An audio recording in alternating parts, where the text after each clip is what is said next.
Transgender করে নিল এক সময়ের দাপুটে অভিনেত্রী শাওন আপা।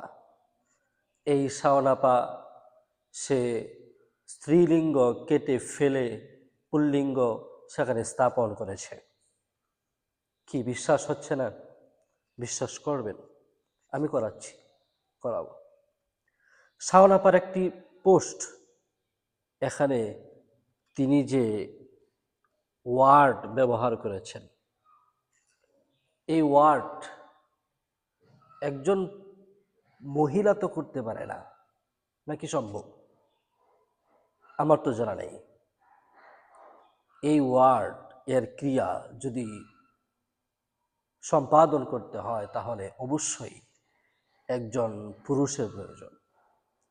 আর শাওন আপা উনি স্ত্রীলিঙ্গে থাকাকালীন তো এটা কখনোই করতে পারেন না, এটা সম্ভব নয়। যেহেতু এটা সম্ভব নয়, তার মানে কি? তার মানে হলো সে ট্রান্সজেন্ডার করে ওনার নিজের যে স্ত্রীলিঙ্গ এটা ফেলে তারপরে এখানে সুন্দর করে ফিটিং করছে পুল্লিঙ্গ। তাহলেই তো এই ক্রিয়া এটা সম্ভব, নতুবা সম্ভব কখনোই নয়। বিশ্বাস হলো তো? বলছিলাম না বিশ্বাস করায় দেবো, করায় দিলাম। ফলো করবেন প্লিজ এবং সাবস্ক্রাইব করবেন প্লিজ।